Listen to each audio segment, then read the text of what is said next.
Alô, você, meu amigo, você, minha amiga, você que está curtindo a gente aí nas nossas redes sociais, você que já se inscreveu no nosso canal do YouTube, já curtiu nossa fanpage lá no Facebook, também se inscreveu, está seguindo a gente no Instagram, está seguindo a gente também no Twitter. Muito obrigado aí, de coração mesmo, viu? De coração mesmo. E olha, nossas redes sociais não param de crescer exatamente por causa de vocês. Muita gente me pediu para que eu continuasse contando as histórias, as historinhas, né? Eu falei, inclusive, em um dos meus vídeos sobre o meu início de carreira, sobre a questão de não ter mais optado por CLT, né? Lei trabalhista, carteira assinada, né? Aquela coisa que muita gente tem, né? Aquela segurança da carteira assinada. Muita gente não abre mão disso. E eu, há muitos anos, abri mão dessa situação, passei a ser um empreendedor, deixei de lado carteira assinada. Tanto é que nesse mesmo vídeo eu comento sobre alguns boatos que surgiram, inclusive matérias de alguns blogs aí, falando nisso, naquilo outro, completamente impossível, a começar pelo início. Eu não era mais funcionário de lugar nenhum. Já faz muitos anos que eu trabalho de uma outra maneira no nível de sociedade com as empresas onde eu faço algum tipo de negócio. Então, essa questão que as pessoas começaram a comentar e pedindo para eu voltar a contar a história, eu vou hoje reiniciar. Mas eu vou começar sobre uma outra situação. Eu vou falar aqui sobre corrupção. Vou falar sobre corrupção. Muita gente acha que, não, isso não é comigo. Não, ele rouba, mas faz. Isso é engano. Não existe esse negócio de rouba, mas faz. Aliás, existe o rouba e não faz. Quando rouba, a obra não acaba. Nós temos na história recente desse país diversos exemplos. E eu não entendo como as pessoas não abriram o olho ainda. Tá? Roubou, a obra não termina. Roubou, a obra fica lá.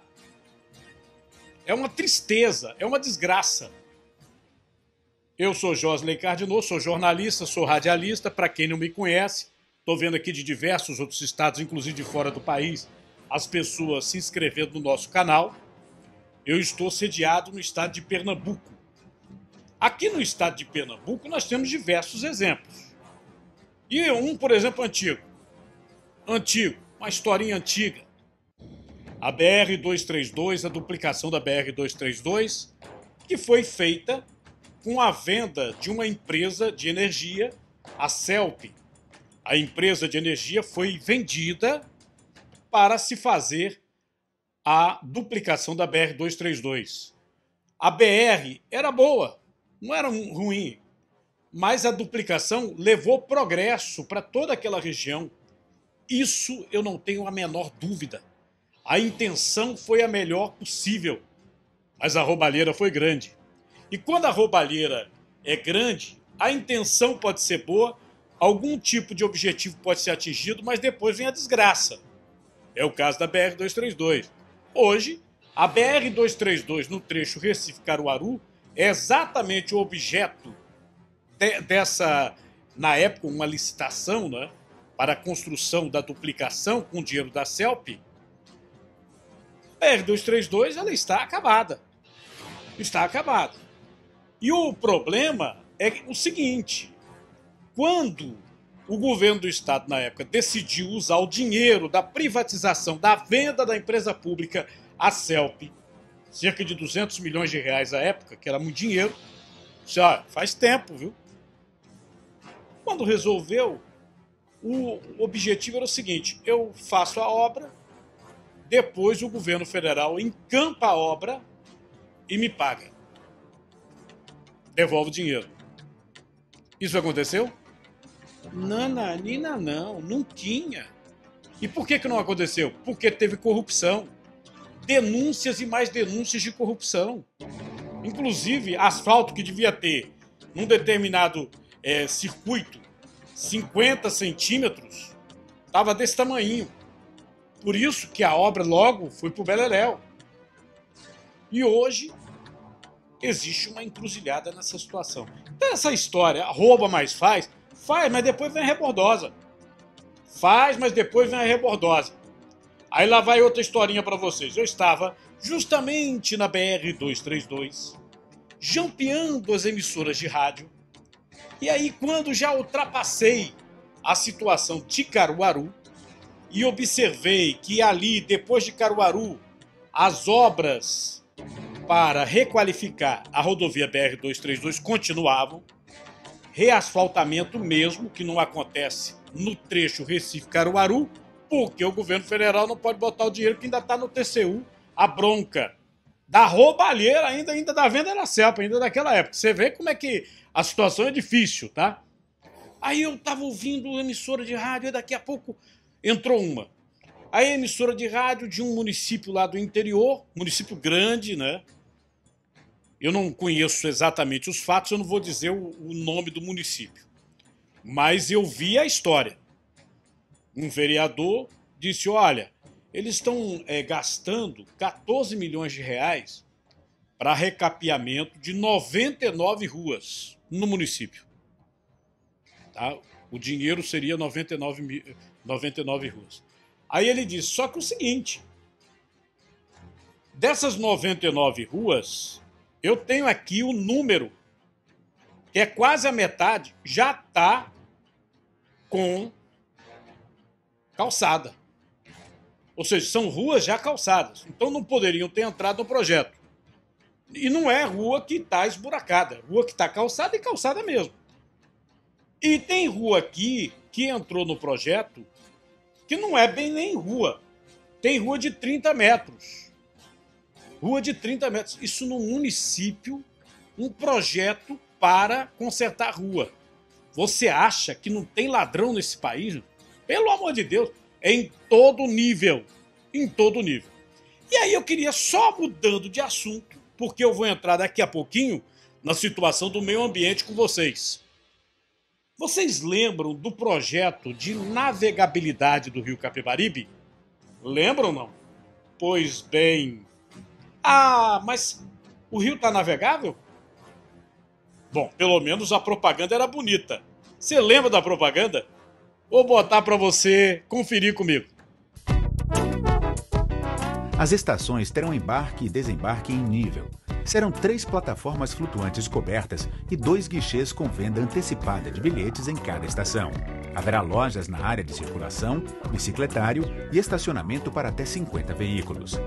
Quanto à acessibilidade, além de escadarias, as estações contarão com 2 rampas de acesso para pessoas com deficiência. As embarcações também serão totalmente acessíveis, climatizadas e adequadas ao transporte coletivo. Terão capacidade para transportar até 86 passageiros sentados com todo conforto e segurança a uma velocidade de 18 km por hora, atendendo a 80 mil usuários por mês. Na sua implantação, serão investidos 289 milhões de reais. Além de melhorar a infraestrutura de transportes urbanos com obras estruturadoras de mobilidade, o projeto traz outro grande benefício: preservação. A condicionante de preservação do rio determina que o projeto passe a monitorar a qualidade das águas e realizar a dragagem dos canais de navegação, freando o assoreamento em vários trechos. E assim a revitalização do Capibaribe vai promover o bem-estar e a qualidade de vida em toda a região metropolitana do Recife.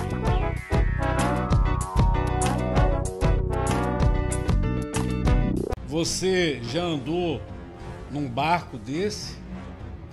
Hein? Você já saiu, por exemplo, da estação BRT e entrou no projeto de navegabilidade Os Rios da Gente, como é esse projeto? Esse projeto de navegabilidade do rio foi inserido nesse Rios da Gente. A entrega era prometida para 2014. 2014, estamos em 2022. Até hoje, nessa história todinha, menos de 2% da obra concluída. Se não bastasse, ainda há processos de auditoria no Tribunal de Contas do Estado de Pernambuco e tem uma investigação da Procuradoria da República em Pernambuco. Além disso, existe uma outra investigação no Tribunal de Contas da União. Eu me lembro que ainda era governo Michel Temer e o então ministro das Cidades, Bruno Araújo, hoje inclusive é presidente nacional do PSDB, o parlamentar que assumiu o Ministério das Cidades foi, vamos dizer assim, acochado mesmo, né? Sobre a questão do projeto de navegabilidade do Rio Capibaribe, porque o projeto não saía mais do papel e parari parará. E aí ele foi verificar exatamente o que estava acontecendo. Deu diversas entrevistas nas emissoras locais de televisão, inclusive o caso ganhou uma repercussão nacional porque era mais uma roubalheira. Eles começaram a dragagem do Rio Capibaribe, porque para transformar o rio navegável, eles tinham que dragar o rio. Só ali na dragagem, né, que era um dinheiro que veio do governo federal, sumiram 150 milhões de reais. Eles começaram a dragagem, começaram. A gente inclusive fez cobertura. Só que começaram e não continuaram. E onde é que jogaram a terra toda que tinham tirado do Capibaribe? Até hoje não se sabe. Até hoje não se sabe. É como eu digo para vocês, o político ladrão, o político que engana, o político diz, faz uma obra e não termina, é desse jeito. É desse jeito. Você não teve um transporte público de qualidade. Por quê? Porque esse projeto não ficou completado. Só 2% do projeto.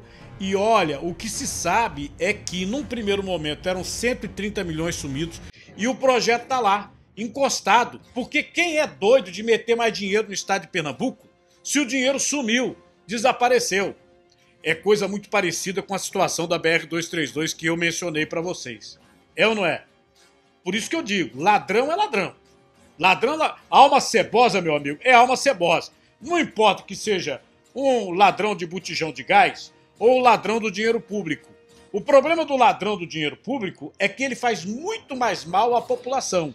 Você não tem transporte público de qualidade e muitas outras coisas não saíram a contento por conta exatamente da navegabilidade do Rio Capibaribe, que não saiu do papel. Quer ver? BRT. Essas estações BRT, elas iriam ser acopladas com esses ferries, esses barcos gigantes aí que eles mostraram na propaganda.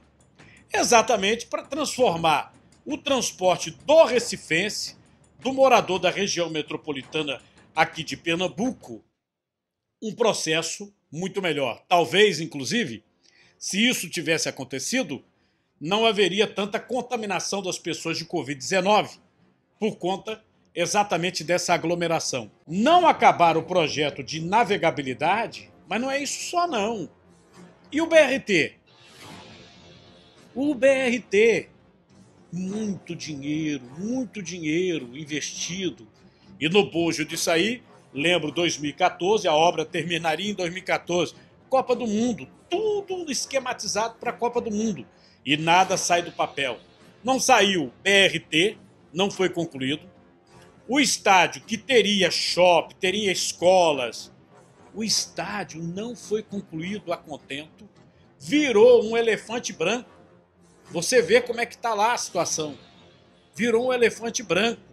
Gastaram o dinheiro da população, comeram o dinheiro da população. O esquema, inclusive, da empresa responsável por grande parte dessas obras, esse esquema está denunciado em diversas delações premiadas. Foi alguém para a cadeia daqui do estado? Não. Aliás, não foi para a cadeia de nenhum estado, porque os projetos são parecidos. O BRT daqui é a mesma porcaria do Rio de Janeiro. Ninguém na cadeia, como sempre acontece nesse país. Cardinal. Deixa eu conversar um pouquinho com vocês sobre o meio ambiente, sobre essa questão de avanço do mar. Eu coloquei aqui, quem me acompanha sabe, diversas reportagens sobre a situação do avanço do mar no mundo. É um fenômeno mundial, tá? Mas em Pernambuco é bem preocupante, né? Nós tivemos engorda da praia, por exemplo, em Jaboatão. Não conseguiu-se resolver o problema. A praia continua sendo engolida pelo mar. E para completar, a situação daquela região ali da Igrejinha, né? Onde aumentaram os ataques de tubarão. Lembrando que essa questão de engorda de mar e a presença de tubarão é um fenômeno que os cientistas ainda estão tentando explicar.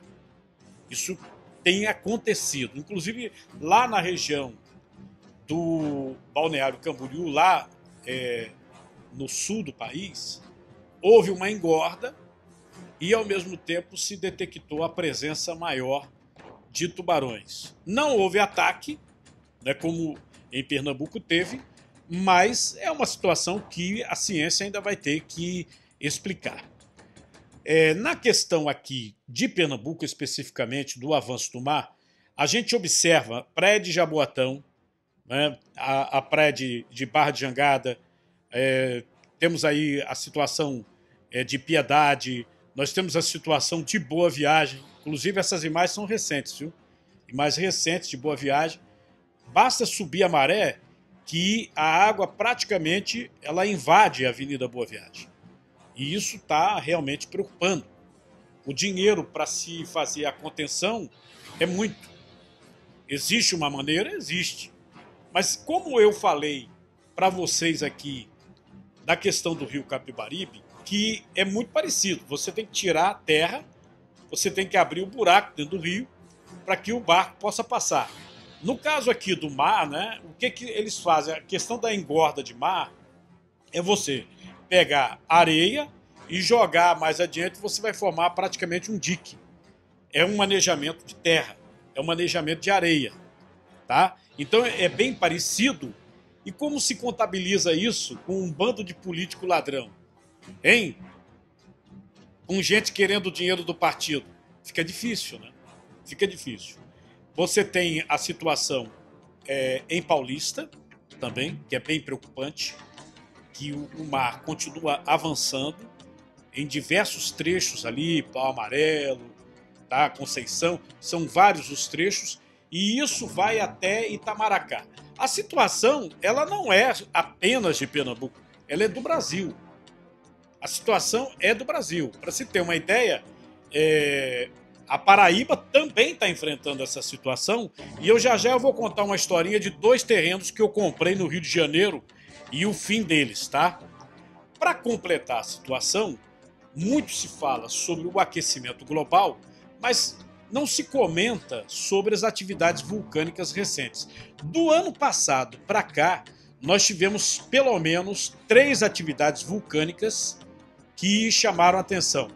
Uma aquela que aconteceu na Itália, né, que durou algumas semanas, teve uma outra no Havaí, e agora no final de semana nós tivemos uma grande erupção no vulcão de Tonga, isso dentro do mar.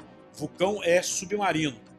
E se teve, mas você tem essa questão dos vulcões, principalmente esse tipo de evento também pode transformar a costa, como ocorreu agora neste vulcão de Tonga.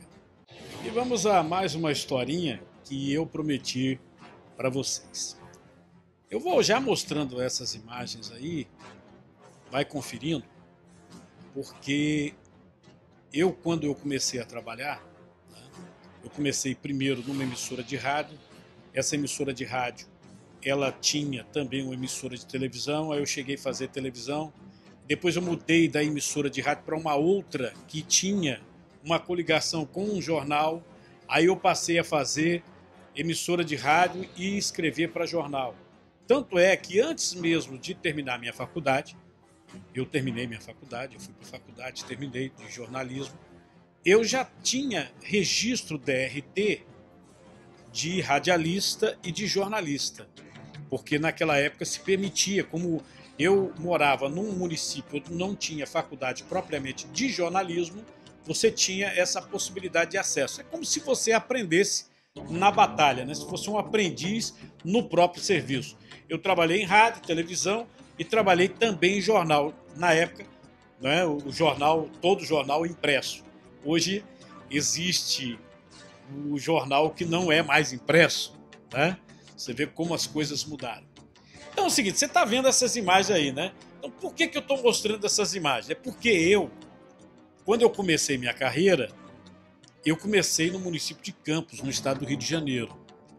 E aí surgiu uma oportunidade para mim, né? E eu desde cedo, uma garra, uma vontade de crescer na vida, e surgiu uma oportunidade de comprar um terreno na praia de Atafona, no município de São João da Barra, que é um município vizinho. Você já deve conhecer o São João da Barra por conta, inclusive, do conhaque, né? Tem muita divulgação, o conhaque São João da Barra, o conhaque do Milagre e tal, porque esse conhaque é fabricado lá. Pois bem, eu vi uma oportunidade e cheguei a comprar, não um terreno, comprei dois. Comprei dois terrenos. E aí eu pensava até, depois com os meus pais, fazer uma casinha na praia. A gente sempre gostou muito de mar, gostou muito de praia, mas eu recebi um convite de um amigo para vir ao Recife. Isso era 1981 e eu vim para o Recife. Cerca de 8, quase 10 anos depois, meu pai me telefona e diz: olha, meu filho, é o seguinte, estão querendo comprar aqueles dois terrenos seus na praia. Como eu já estava por aqui e não estava pensando em retornar ao Rio de Janeiro, eu disse: pai, venda o terreno. Pois bem, é essa a história que eu queria contar para vocês. O terreno que eu vendi é exatamente nessa praia que você está vendo aí. Como nós estamos falando de avanço do mar, observe, isso aí é imagem que vem desde 2000, 2005, tá? E agora, mais recente, com diversas reportagens que foram feitas, não apenas lá, locais, mas também de âmbito nacional. Porque o avanço do mar nessa praia de Atafona, lá no Rio de Janeiro, no município de São João da Barra, é impressionante. Você, se quiser comentar aí sobre essa questão do avanço do mar, se você acha que essa questão do avanço do mar é uma questão do aquecimento global, se você acha que tem algo diferente nisso aí, você acha que a ciência ainda deve explicar, conta para mim, entendeu? Bota aí no comentário e a gente depois vai dar uma lidinha.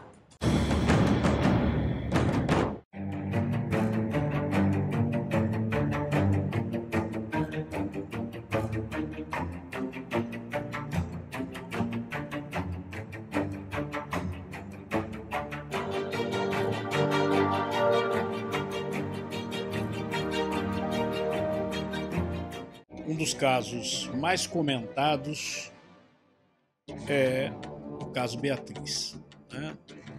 Sem nenhuma dúvida, as pessoas, quando nos assistem e todas as situações que nós colocamos sobre o caso Beatriz, as pessoas estão meio incrédulas do resultado que a polícia trouxe. Grande parte das opiniões é de que tem algo por trás. Grande parte das opiniões é que falta credibilidade. Falta credibilidade. E, infelizmente, eu não estou vendo neste momento que o governo consiga, e eu falo governo porque não é só a polícia. Esse caso aí, ele entrou no nível de governo. Tanto é que a mãe da Beatriz, ela fez uma caminhada de 700 quilômetros de Petrolina até o Recife, em busca do governador Paulo Câmara, pedindo a federalização do caso. Ou seja, que a Polícia Federal assumisse. O governador, naquele momento, disse que era a favor, que eu já comentei com você que não tem nada a ver, ele ser a favor ou deixar de ser a favor, é ele assinar. Ele dá a canetada dele e pedir ao Ministério da Justiça que a Polícia Federal assuma. Como é um crime comum, o governo do Estado, na figura do seu governante, do seu governador, ele pede e a Polícia Federal assume. Então, ele não pediu. E cerca de 15 dias, não mais que isso, veio a história de que tinham conseguido o DNA do assassino e que o assassino, no interrogatório com 2 delegados, ele confessou o crime. No primeiro momento, uma emissora de televisão apenas foi beneficiada com a notícia. No segundo momento, uma emissora de televisão apenas foi beneficiada com o depoimento do acusado. É impressionante. Então, quando você não faz uma situação em que atinge toda categoria da imprensa, você vai perder a credibilidade. E isso eu não tenho dúvida. Isso eu não tenho dúvida. Há uma perda nítida de credibilidade nesse momento por conta das besteiras que foram feitas. Tanto é que o perito do caso PC Farias, do caso Isabela Nardoni, o Sanguinetti, ele já disse que a história do sujeito é fantasiosa. O Ministério Público do Estado de Pernambuco solicitou que a Polícia Civil fizesse diversas outras diligências, né? E para por aí, não. Não, vê esse documento aí, documento oficial, é o juiz Cícero Everaldo Ferreira Silva, magistrado de Petrolina, foi o juiz que autorizou a transferência do presidiário Marcelo da Silva, indiciado pela morte da menina Beatriz, da prisão de Salgueiro para uma cela individual na penitenciária de Petrolina por medida de segurança, isso a pedido do Ministério Público de Pernambuco. O juiz, a pedido do Ministério Público, mandou transferir ele lá de Salgueiro. Falou, transfere para Petrolina, porque fica perto do processo. O processo é lá em Petrolina. O processo não foi federalizado, está lá em Petrolina. Então, quer dizer, o magistrado pediu, traga para cá e ele aqui vai ficar numa cela individual na penitenciária de Petrolina. Isso por medida de segurança.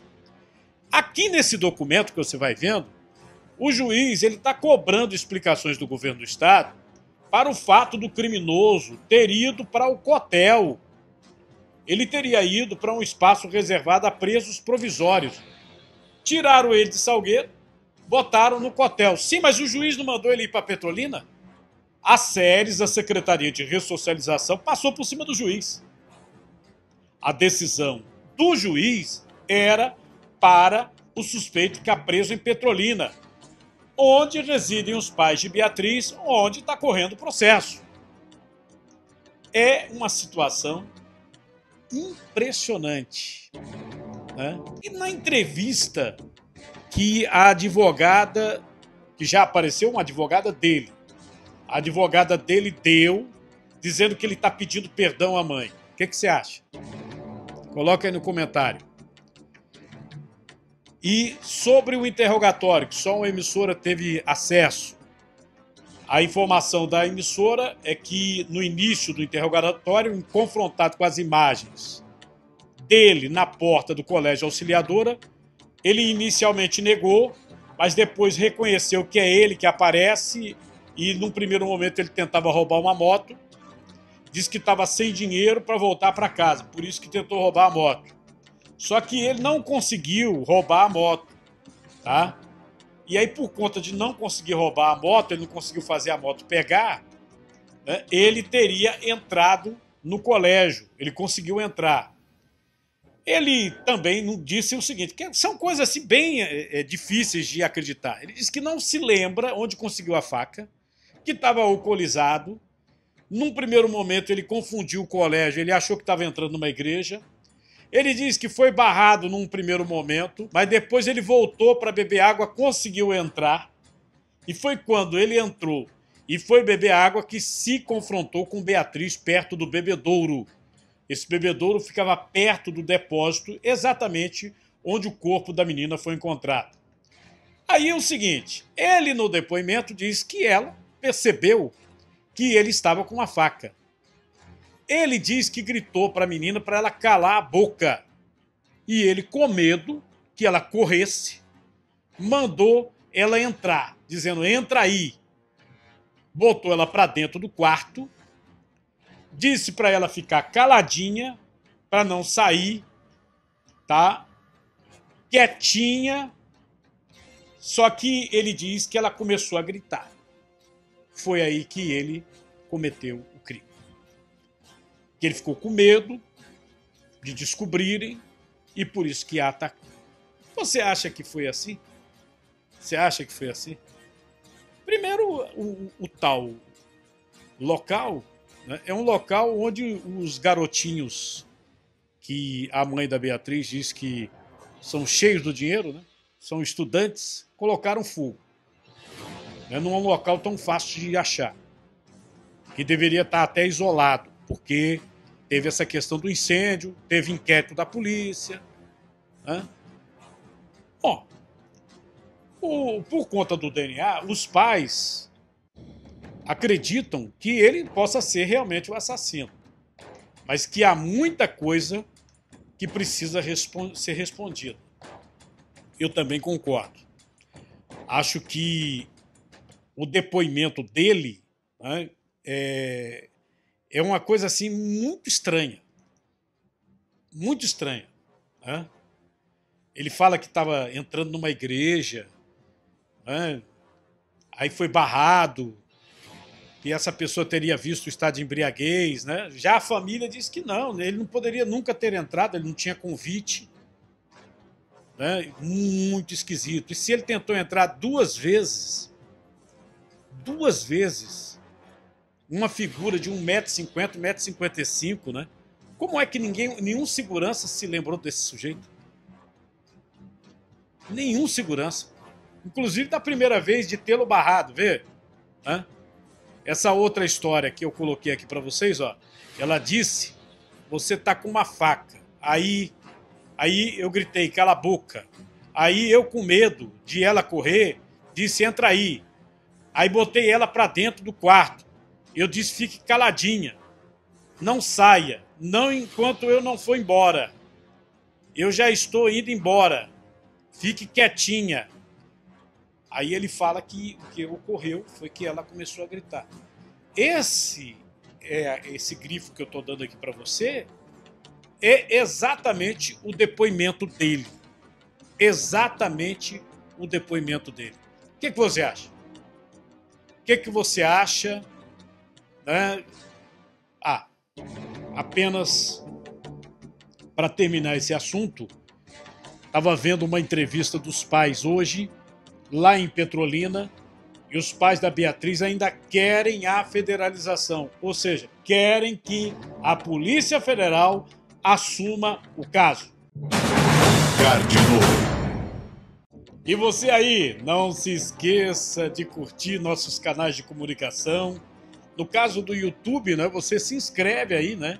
Se inscreve no nosso YouTube e dá uma acionada no sininho, porque toda vez que a gente coloca vídeo novo, você é imediatamente comunicado. Estou vendo aqui Luciane Gonzaga, João Neto Alves, Rose Tavares, o Noab Castelo Branco também, Natanael, a Rita Helena, a Maria Souza.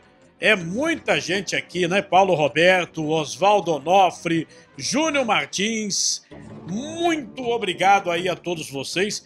Inclusive o pessoal aqui falando sobre essa situação da corrupção.